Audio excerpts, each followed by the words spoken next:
Well, welcome everyone to our IASL presentation on the STIC model. Greetings to so many of my great colleagues across the world, and for some of you that I'd love to actually know. And today we hope that you will find our presentation informative and useful for whatever country you're in and group of students that you're working with from the library. So I thought we might introduce ourselves. Of course, I'm David Loertscher, a professor at the School of Information in San Jose State University in California. And I'll just have our great graduate students that are helping today just to say hello to you so that you'll see, and then you'll see them during the presentation. Hello, everybody. I'm Ian, and I'm in Bay Area, California. Hello, everyone. I'm Dylan, and I'm in San Francisco, California. Hi, everyone. I'm Casey Ella, and I'm in Southern California. Hi, everyone. I'm Rachel, and I'm in Southern California. Hi, everyone. I'm Verna, and I'm in Northern California. Hi, I'm Alex, and I am in Northern California. Hello, I'm Lacey, and I'm in Florida. Hi, I'm Elyce Smith, and I'm from the Central Valley in California.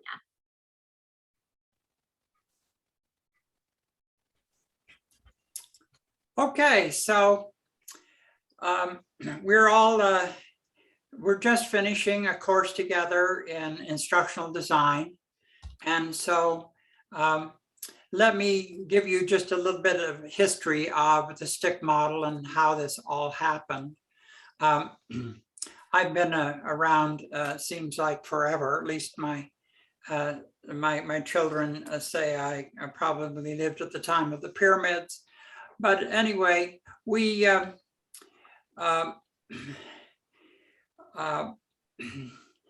I decided that I would try to write a last book. And instead of addressing the library community, I thought, why don't I write to the teenagers of the world that I'm worried about, because so many messages are coming at them at such a gargantuan rate. It's just like you can be covered over immediately all day, all night.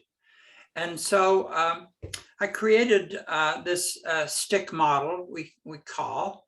And if you put up your hand with 5 fingers and you have your pointer finger, the STIC model says, you know, who is saying what to me, for what reason, for what gain, with what evidence, through what channel, and with what evidence. And so this kind of evolved into a book that I've written called Create by Design. And in the first half of the book, I talk about various kinds of ways that teenagers of any age can learn better and develop their skill of learning. And in the second part, I talk about the whole idea of design thinking, taking them through the various steps of, you know, taking a system and recreating it or inventing something new to make a major difference in the world. And so along with that book, which I will tell you how to get a free copy of at the end, we created a website called the Informed Learner website. And that so that has all kinds of examples under each one of the 6 kind of steps to assess information. And then it also has this presentation that each of you can get a hold of. So I call it the STIC model because it's 6 tests of information confidence. And so the whole idea is, you know, since all this information is coming into my head, what do I allow to stick in my head versus flush down the toilet, and just get rid of. And so all of you know that there are other models out there. I tried to make a little more detailed kind of approach to this so that you could look at a piece of information from a wide variety of opinions and and then you could make a judgment, just like a traffic light. So, if it was red, you could say, I don't trust this information, flush it, Or a yellow light would mean not enough information to really make a judgment here. But a green light would say, right on, that's worth sticking in my head. So that's kind of just a brief introduction. Now I've asked each one of my students that you met earlier to each kind of be experts in one of these 6 ideas. So I'm going to turn the time over to our students, and you will hear their short elevator speech about each one of the ideas. And here's where I suggest that you after each one, you might want to stop the recording and talk about it in your small group, wherever you are, where you want to use that.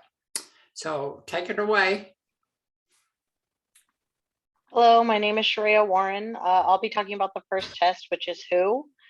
Some of the things to question and consider are the credentials of the author for any and all resources that are used.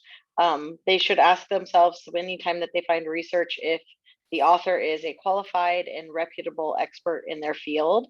They need to ask if they can locate credentials and proof of expertise connected to the information. And even if they are an expert or prove their knowledge, it all falls back to trust. They need to make sure that they trust the author before moving forward with using the information. So how do you find out about information on the background? Well, you find it on an About Us section, or you read a little bit extra research into it. Professional fact checkers always check out the author using lateral thinking and research into the author, and there might actually be even a need for more scrutiny once you find out who they are. Thank you.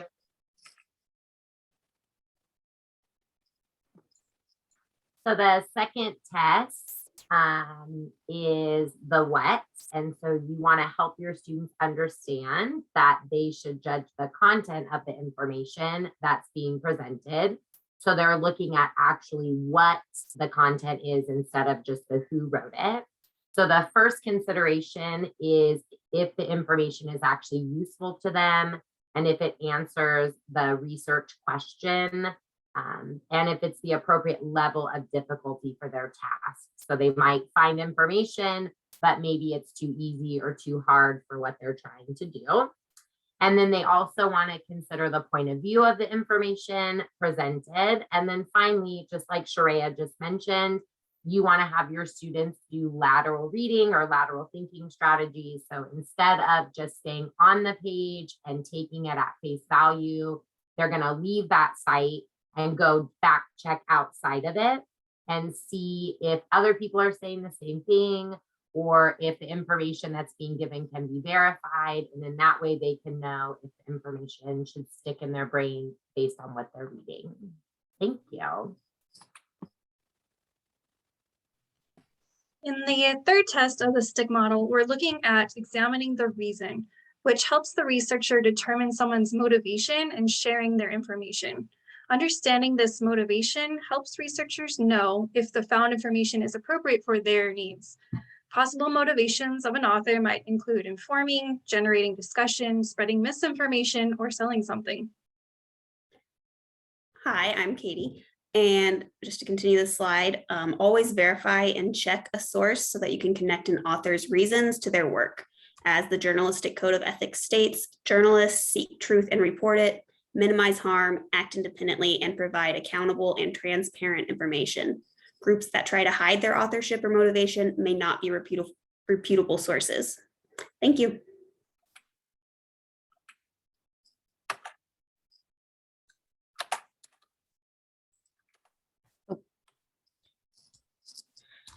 Hi, I'm Verna, and the fourth test of the STIC model is gain. The goal of gain is for students to figure out what their source would gain from them. What would the presenter get from them as the end user? It could be their vote, their money, their respect or power, their personal information for use, or even a sense of accomplishment. We should direct students to look for clues. Who's creating the media? For what reason and why? Follow the money. Where does it go? And take the end user. Are they altruistic? Are they all about power? Maybe somewhere in between. There's many different routes where it can take, and that's what they should be focusing on. Thank you. Hello again, everybody. Test 5 is the channel, which is the method used to actually deliver the message.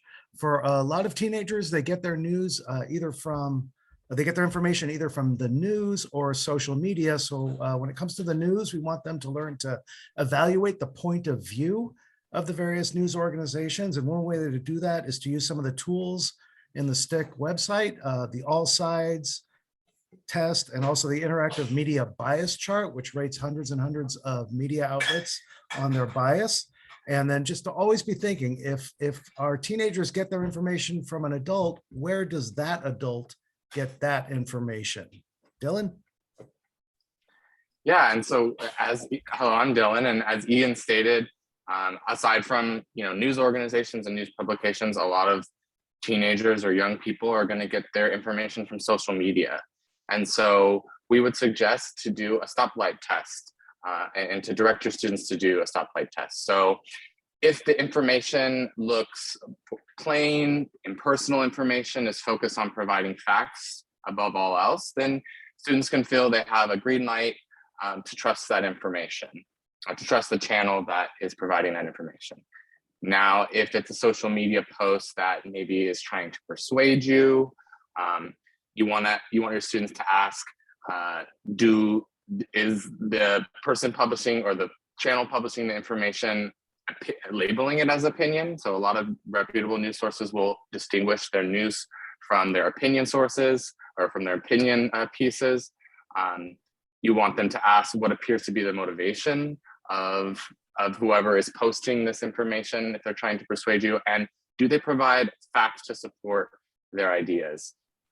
And then final, and that is a yellow light. So you would want your students to have caution over where they're getting this information. And then the red light is you want their students to stop and really take stock.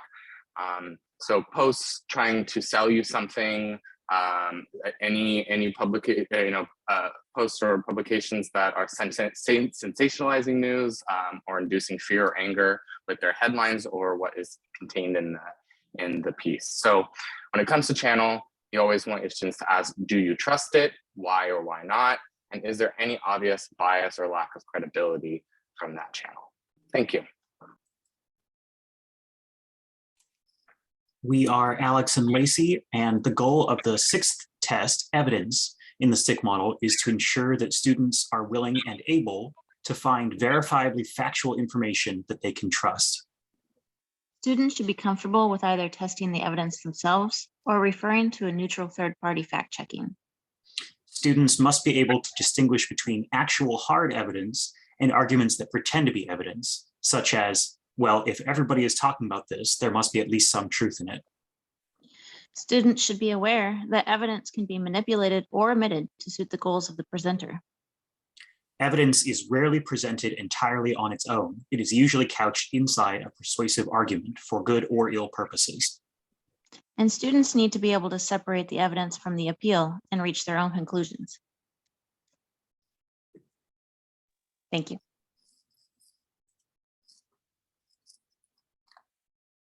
All right, now Dr. L is going to introduce part 2, teaching students how to apply the STIC model.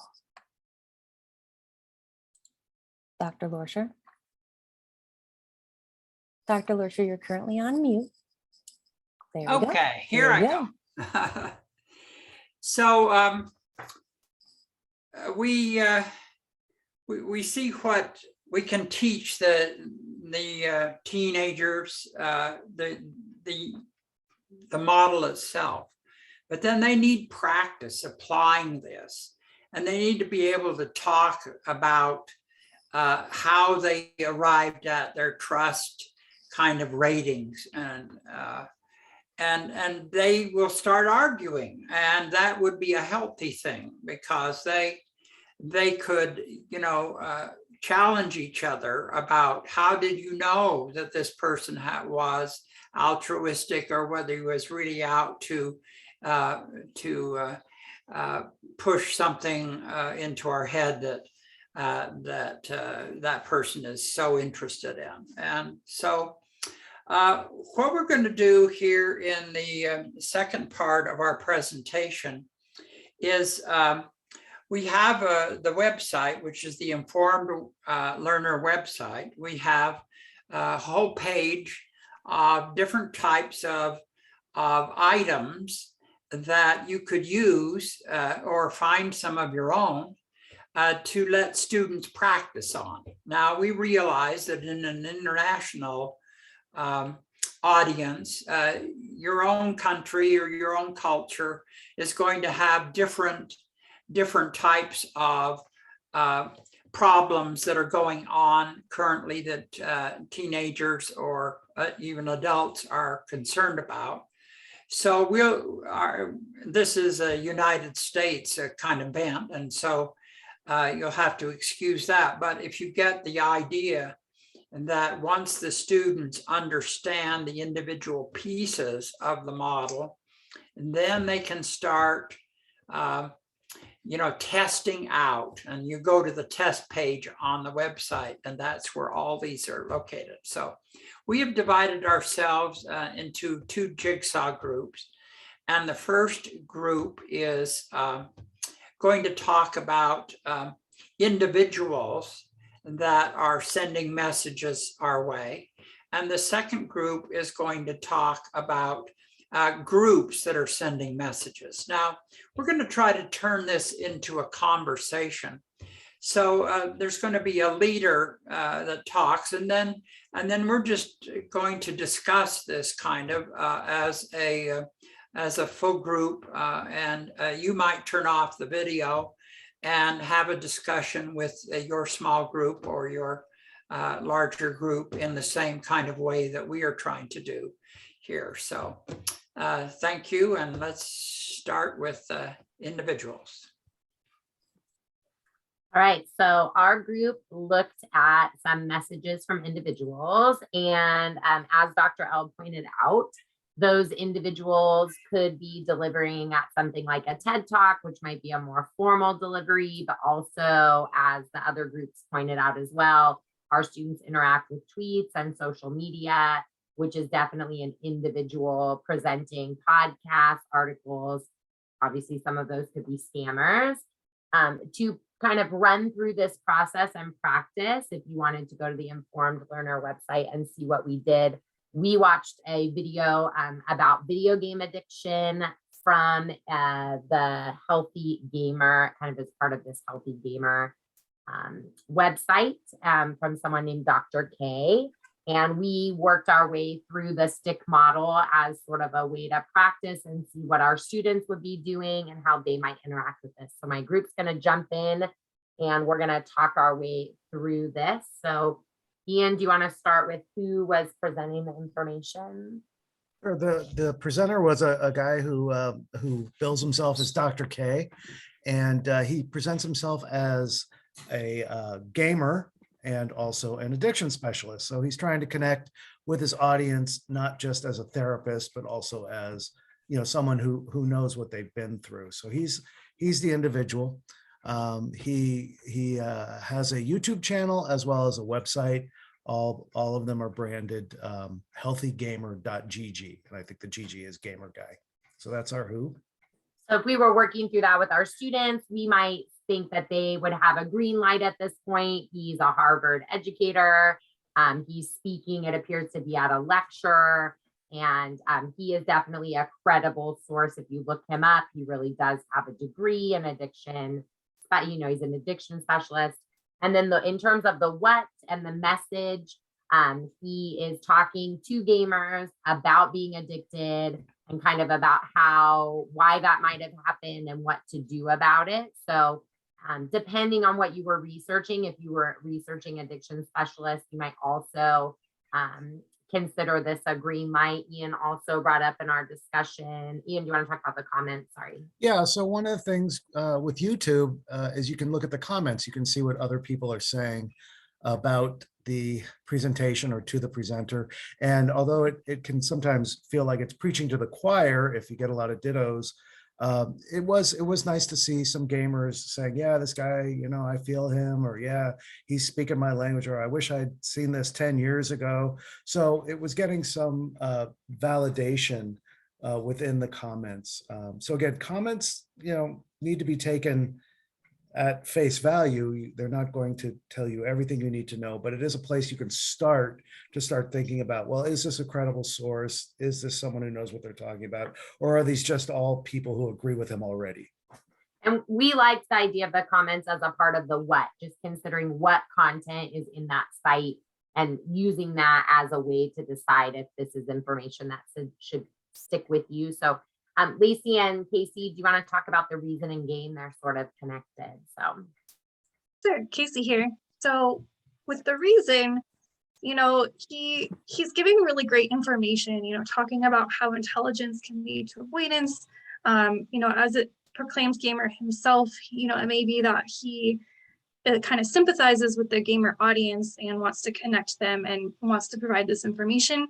At the same time, we have to think about the fact that this is a platform on YouTube. It is monetized. So, you know, there may be some influence there with that. He is making some income from this. So there could be a combination of reasons for him wanting to put this information out there. yeah, so at this point, and then we discussed the evidence as well, and the idea that he does not provide any sound ever, like concrete evidence. He references data. But again, this is sort of a lecture. It's a bit informal. And so in considering, you know, what students might think about if this is information that would stick with them, I think this is a really great example to use, because just because something's monetized doesn't mean it's not reliable, just because he also has this, he is funneling people maybe to this website, but maybe this website has altruistic reasons. It's about mental health. He's not selling like snake oil or something. So we thought that, you know, students, we would hope, would come to the idea that maybe this is a yellow light kind of source. You might use it as a sounding board, or as a, sorry, not a sounding board, but as a starting point for your research. Maybe you might use it to gather things for foundational research that teaches, you know, that you then go out and look up elsewhere. But ultimately, you can trust what's being said here, but maybe we need to, Ian, you said it really well. We need to, what did you say your sensors are at? Yeah, I said because it's on YouTube and that's monetized, and because it's on a website that's trying to sell a self-help program, my spidey sense was tingling. Just kind of like keeping it in the back of my mind that you know, he's not in this just for the greater good. There is some profit there. But the videos are the lectures are mostly available for free on YouTube. It's the self-help program that you would have to pay for.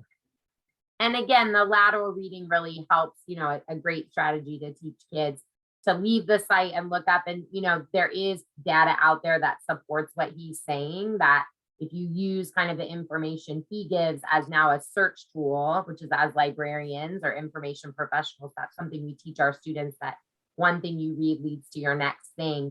This really is a great, reliable source for that kind of research help.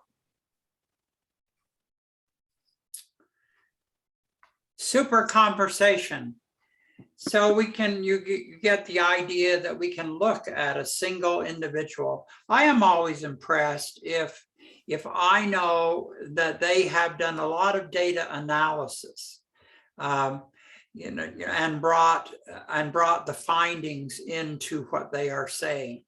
And rather than, one of the presentations was how to understand various information fallacies that are used by speakers all the time. And this person had gathered by looking at many arguments about 6 or 8 different common problems with arguing your point. And once you recognize logically that there is a problem, that really helps you as an individual judge, you know, the amount of trust that you're going to put into that. So that's great. Let's go to the other ideas. There are groups trying to speak to us and get our attention. And what do you think about this one? So our group, you know, a group of students talked about messages from groups. And you can see on the slide, there's a lot of different examples of groups that may be trying to send a message to students who are, you know, to students or people. And we decided to focus on a particular one. We decided to focus on the NRA and also do the STIC test with all 6 steps to see what students might be thinking about, what they might be trying to consider. We don't have a particular message from the NRA, but from their website and what we understand about the messaging we've received from the NRA is how we kind of went about it. So I'll give it over to Sharayah for the WHO. Hi. The WHO is obviously the National Rifle Association, and they are a gun rights advocacy group that primarily earns their money from gun owners.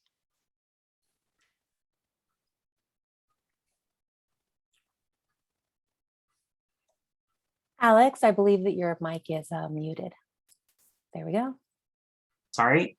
The what is that students should consider that the content of the NRA messaging and whether or not it's verifiable outside of the organization itself.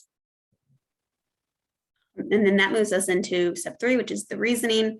And so you have to consider what's the reasoning behind NRA messaging. It's often to persuade outsiders to that organization's way of thinking and how it concerns national gun laws, and then to reinforce those same ideals to their current membership. Which leads into GAIN, where the NRA is seeking to gain funding in order to focus on lobbying. It goes towards expenses such as their political committees, updating members about different policies and such. And then along with, a lot of these things are intertwined. And so next is channel. And so what is the method used to deliver? You want the students to think about what's the method used to deliver the information? It could be, is it an ad on TV? Is it a flyer, email communication that is soliciting donations? So where is the information coming from? If it's a post on social media, as we discussed earlier, have they done the stoplight test? So is the information posted in order to sensationalize, to get clicks, or to get monetary donations? So wherever they get it, is it leading to, is it trying to get engagement so that they get their message out? That's something you want students to question. And finally, when considering the evidence that is presented by the NRA in support of their stances, it is important to bear in mind that it is in the NRA's interest to employ statistics which might stress the role of firearms in preventing crime while downplaying the frequency of gun-related incidents.